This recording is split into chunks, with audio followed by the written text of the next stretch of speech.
Então, não estão levando água porque não querem, porque preferem elevar a receita sem ter custos operacionais para poder levar água para a casa das pessoas. Então, nada me convence a falta de água na casa das pessoas, mas nada, não tem como. Aqui em Manaus não me convence. Sem contar que a gente tem outros fatores importantes. Além da questão da água, de não levarem água para a casa das pessoas, a qualidade da água é muito ruim. Tem algumas áreas que vem até com lama a água. E esses dutos que a gente está vendo aí pela cidade, a prefeitura transferiu a obrigação de você fazer a escavação, colocar o duto, colocar o barro, depois passar a brita e depois colocar o asfalto. Essa obrigação é toda da empresa Águas do Amazonas. E a gente anda, Manoa, onde eu ando muito, Oswaldo Frota, Renato Souza Pinto, onde eu ando muito, Cidade Nova, aquela área dali, a camada asfáltica está terrível, mas é lama para tudo que é lado. E eu não vejo uma iniciativa por parte da prefeitura para resolver, ela é completamente omissa. Por isso, eu estou me recorrendo ao Ministério Público, né, já recorri, e faço um apelo a todos os promotores. Eu sei que muitos ali, alguns até são meus companheiros, meus amigos, mas eu espero que efetivamente se tome alguma providência e puna essa empresa, com multa, com alguma ação, ou até que a prefeitura rompa o contrato, porque não dá mais para aceitar essa empresa cometendo esse desserviço aqui na cidade de Manaus. Nós não estamos só com com esses problemas da água, né?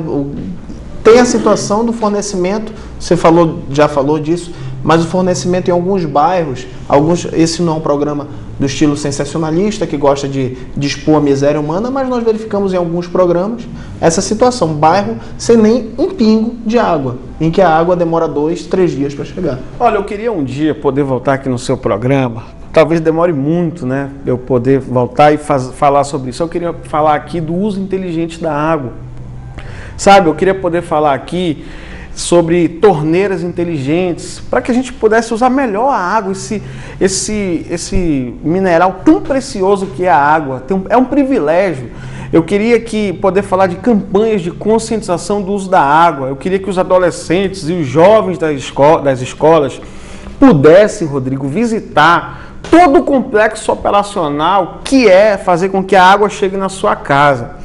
E tem mais, uma coisa importante aqui. Você imagina que nas residências mais antigas, quando você apertava o botão do vaso sanitário, você caía naquele vaso praticamente 20 litros de água. Isso é importante. Caía aproximadamente 20 litros de água.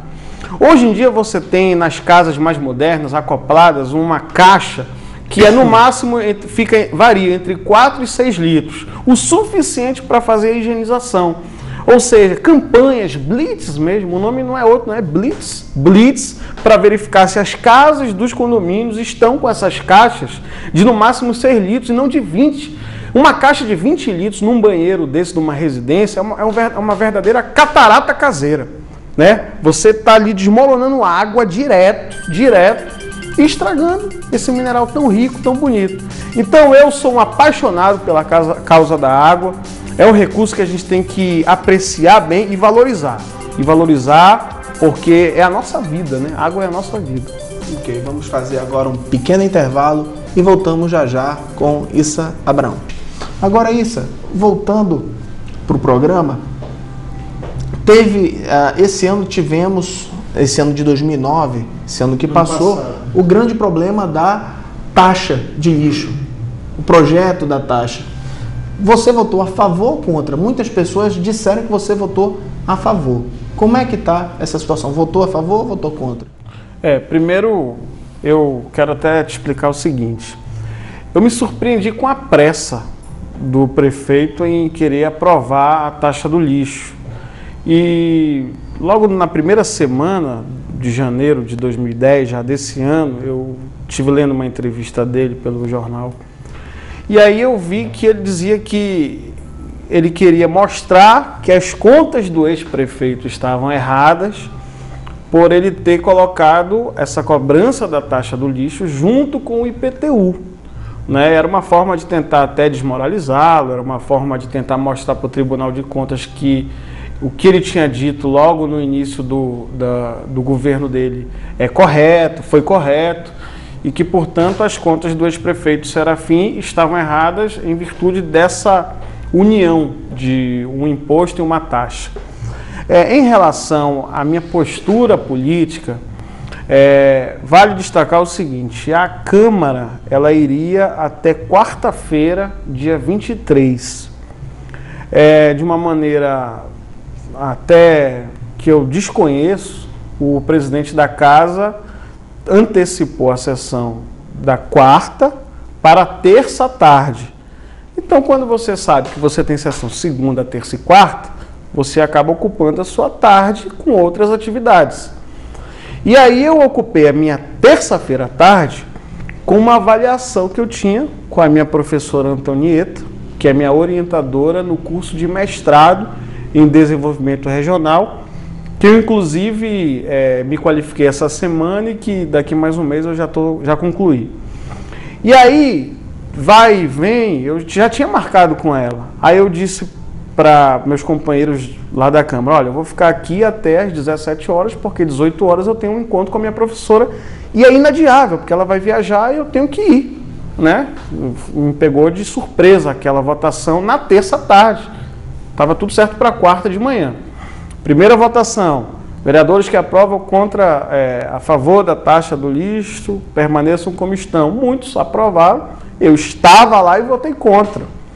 Aí quando você vota contra numa votação de primeiro turno, depois os vereadores que fizeram as suas emendas, essas emendas vão ser avaliadas na comissão temática e depois volta para aprovarem as emendas do projeto, aprovarem ou não. Na votação das emendas eu realmente já tinha saído. Votei contra e continuo votando contra a taxa do lixo, mas na votação das emendas eu realmente não estava. O que está acontecendo é que muitas vezes aqueles bons jornalistas da velha guarda, que entendem bastidores de política, que sabem o que é um discurso para ter promoção e que sabem ter promoção política e que é um discurso realmente plausível, esses bons jornalistas estão, alguns se aposentando, alguns criando blogs, alguns indo para outras áreas. E tem uma garotada que está entrando que não entende como funciona a política na sua essência e acaba se emprenhando pelo primeiro que ouve lá dentro da Câmara. E acaba tentando manchar a imagem de alguém que tem uma postura coerente. Então a minha postura foi muito coerente desde o início. E mais do que ter votado contra ou não, é estar bem comigo mesmo.